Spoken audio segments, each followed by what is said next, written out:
All right, I'm going to start off here with our Unit 2 notes, and so this unit and this section actually is on functions, and I always like to say we put the fun in functions.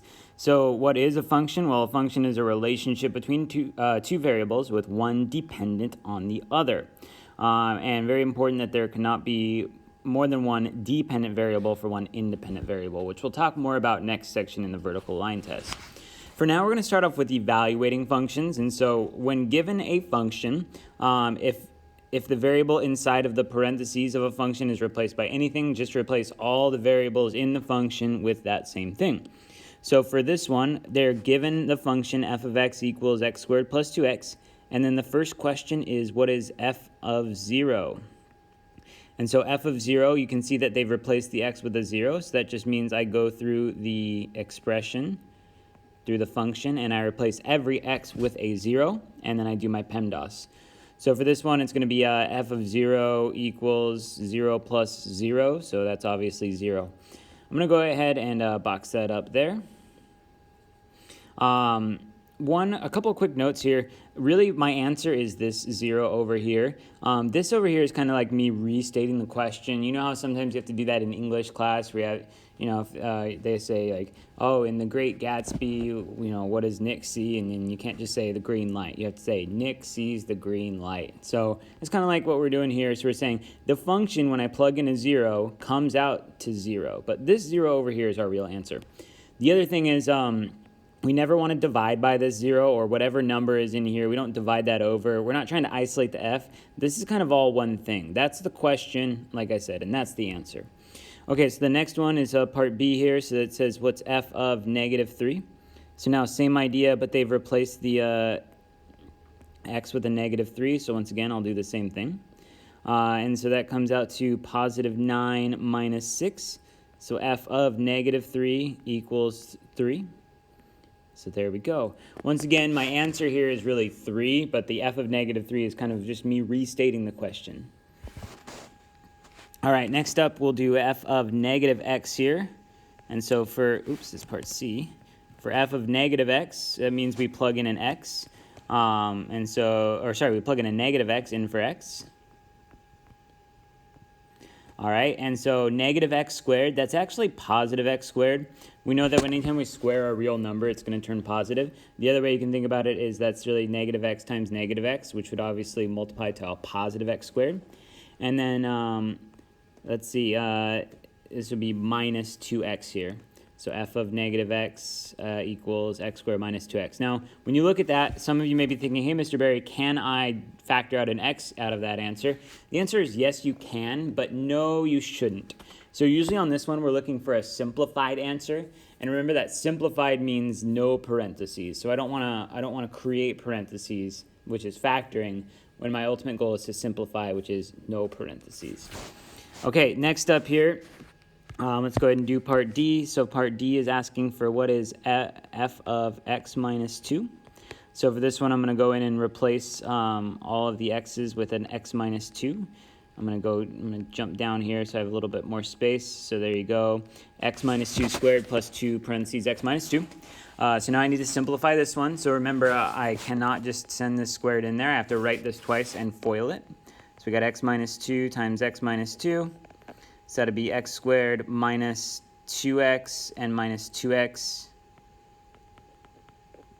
And then plus 4. And then I'll go ahead and distribute that in there. So that's plus 2x minus 4. So now we'll just combine like terms there. So it looks like I'm going to get x squared. I get negative 4x plus 2x is negative 2x. And then the 4's cancel out, positive and negative. So f of x minus 2 equals x squared minus 2x. Great.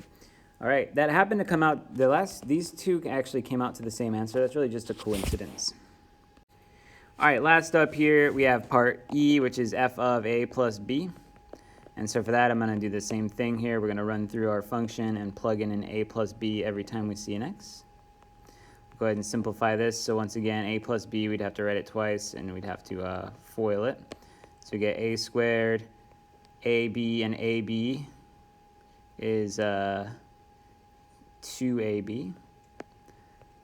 B squared 2a, 2b. Or not to be, that's the question, am I right? No, just kidding. And then that's actually our final answer right there. You could write it in whatever order you like, but I don't see any like terms there to combine. So I'm just going to say it's a squared plus 2ab plus b squared plus 2a plus 2b. All right, so same idea here for number 2. So we got a new function now. They call this one g of x, so they can really name it kind of whatever they want here.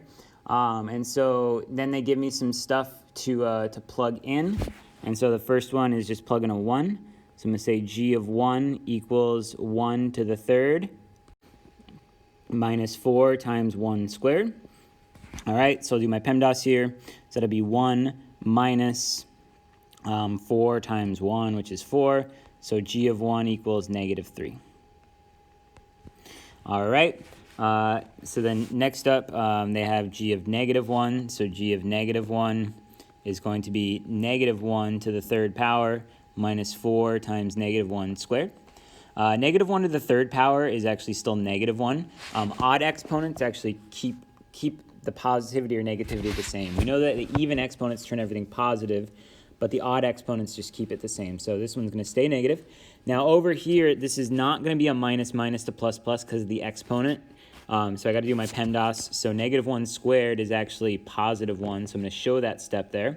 So now negative 4 times positive 1 is negative 4. So that means that g of negative 1 is negative 5. All right, next up, we'll take care of g of x squared. So g of x squared is going to be x squared to the third minus 4 parentheses x squared squared. And so now the question, which is the important one for this, is what is x squared to the third power? Is that x to the fifth or is that x to the sixth? Well, I'll let you take a second to think about that. And now for the big reveal, it is in fact x to the sixth power. And this one is minus 4x to the fourth power. So that is a multiplication one. Remember, anytime it's just one base with 2 exponents, that's a multiplying. If you want to think of it like this is really just x squared,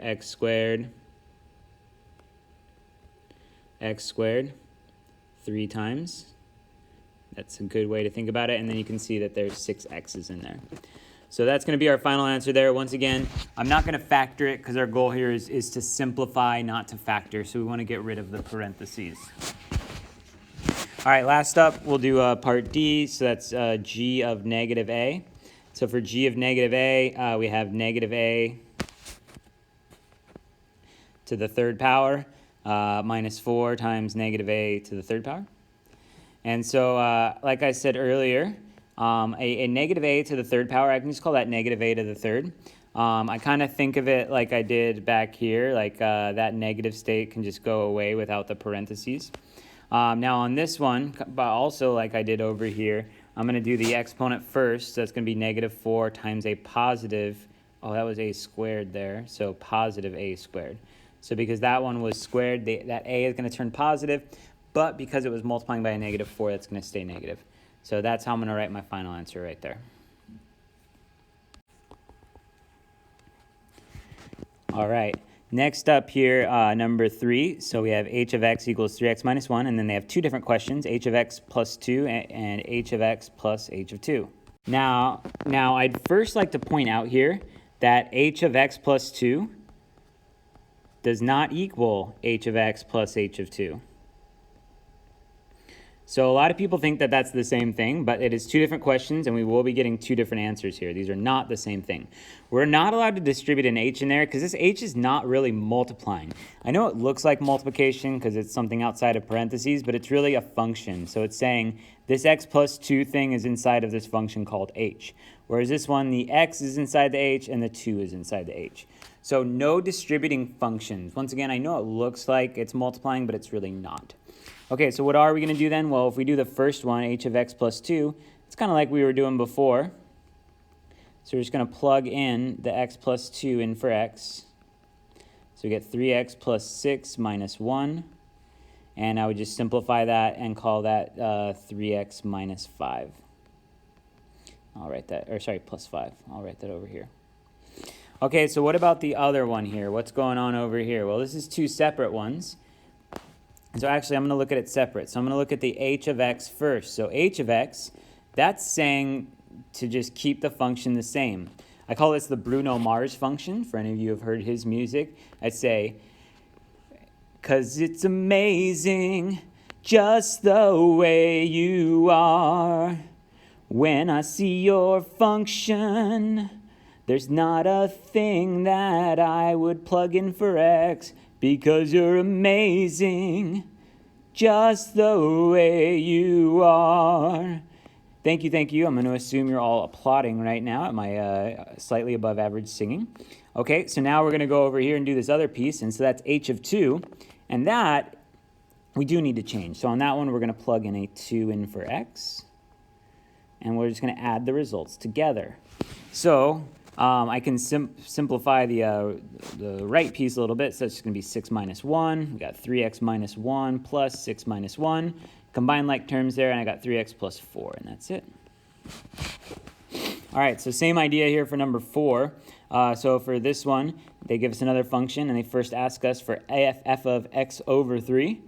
And so that means I'm going to go in and, let's see, plug in x over 3 right there. And I'm just calling that a fraction so I can remember my fraction multiplying rules, which is we are allowed to cross cancel. So this is just going to become 2x minus 18. And so that's that. Okay, so then what's the other one here? Well, in this one it just says take our function, and it's the Bruno Mars function up top. You're amazing just the way you are. I'm just going to keep it as 6x minus 18. And then I'm just going to divide the whole thing by 3. Now, are we allowed to divide this by 3? Well, as long as we can divide both pieces by 3, we are allowed to do that. So then I'm going to say f of x over 3. Actually, I'll do this in the pink again here. F of x over 3 equals 2x minus 6. We're done there. Okay, a lot of people will multiply this 3 over to the other side. Don't do that. We're not trying to figure out if you do that, you're just going to get back to the original question. I don't want to know what f of x is. I want to know, this question is, what is f of x over 3? So this is f of x over 3. All right, next up here, we got number 5. So we got a new function, g of x equals x squared minus x. And then it says, for what x values does g of x equal 30? So for this, you can see that the 30 is not inside. It's kind of over there on the outside. And so I'm not going to be plugging in 30 for x. In fact, I'm actually going to be plugging in 30 for y. Now, there's no y here, but we know g of x or f of x is kind of the same thing as y, and so that's where I'm plugging that in. You can also kind of think of this as a substitution, like if g of x equals 30, that means I can replace this g of x with a 30. Very important to note, though, that when I do that, it takes over the whole thing g of x, so there's no like parentheses x left over in there. Okay, so now I need to solve this one. Now, this is a quadratic, so I'm going to have to get one side to 0. So I'm going to move everything to the right in this case. And we're going to go ahead and factor. We're going to think of two numbers that multiply to negative 30 and add to negative 1. So that sounds like negative 6 and positive 5. Now, I don't need to use my grouping technique here because a is 1. We can just split it up with these numbers. So I can just make it x minus 6 and x plus 5. If you did the grouping technique, it should still work. But anytime a is 1, we can do that little shortcut. Well, that means that x minus 6 equals 0, and that means that x plus 5 equals 0 anytime you're factored equal to 0. So that means that x equals 6 and x equals negative 5. Well, what that means is if I plug in 6 into the original equation for x, so it would be 6 squared minus 6, that should give me 30, which it does. And if I also plug in negative 5 in for x, so negative 5 squared minus negative 5, that actually also gives me 30. So there's only 2 x values in the whole universe that when I plug them in, give me 30. All right, we're going to pause there for now. Let's pick it back up later.